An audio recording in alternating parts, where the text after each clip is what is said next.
The commander-in-chief lashed out at some of the country's most senior military officers and leaders just months into his presidency, telling them Afghanistan was a loser war and calling them a bunch of dopes and babies, according to a new book by a pair of Pulitzer Prize-winning reporters. Some of President Donald Trump's senior advisors, including former Defense Secretary Jim Mattis, planned a July 2017 Pentagon meeting with the commander-in-chief to explain the importance of preserving key alliances and troops' presence around the world, but Trump grew outraged during the meeting, according to never-before-reported details published Friday in an excerpt of A Very Stable Genius, Donald J. Trump's Testing of America.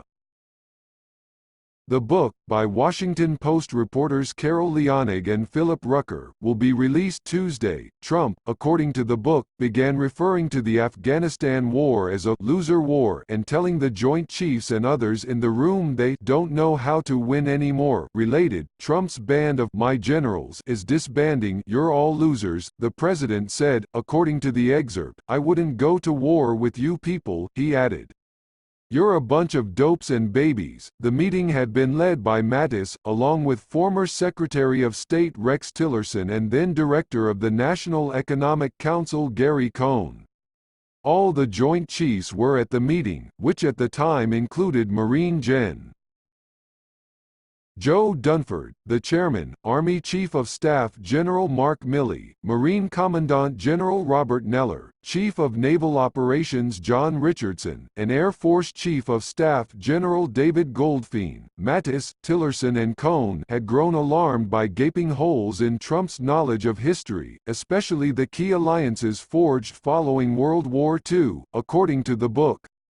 They prepared a PowerPoint presentation to inform him about the international order that emerged after World War II. Trump had dismissed allies as worthless, cozied up to authoritarian regimes in Russia and elsewhere, and advocated withdrawing troops from strategic outposts and active theaters alike, the excerpt states.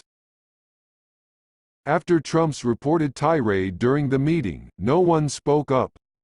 That included Vice President Mike Pence, whose son is a Marine officer. Some staff began looking down at their papers, rearranging folders, almost wishing themselves out of the room, the excerpt states. A few considered walking out. They tried not to reveal their revulsion on their faces, but questions raced through their minds. How does the commander-in-chief say that? One thought. What would our worst adversaries think if they knew he said this? But Tillerson, Leonnig and Rucker wrote, was seething. The former Secretary of State watched as Mattis bowed his head toward the table, the book states, and thought of Mattis, gosh darn it, Jim, say something.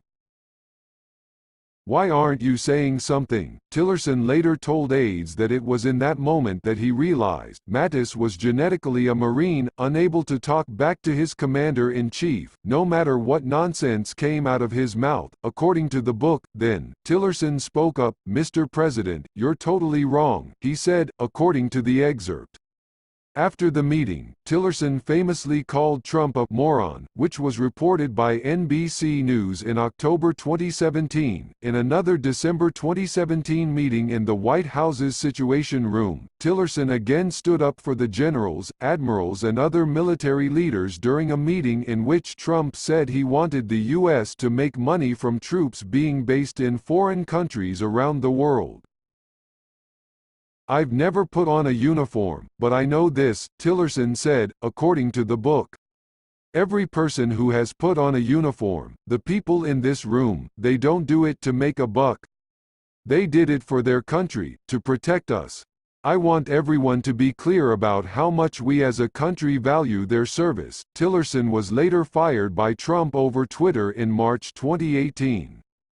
Cohn resigned as the president's top economic advisor that same month. Mattis resigned as defense secretary at the end of 2018. Trump removed him from his post months prior to the retired Marine general's planned exit.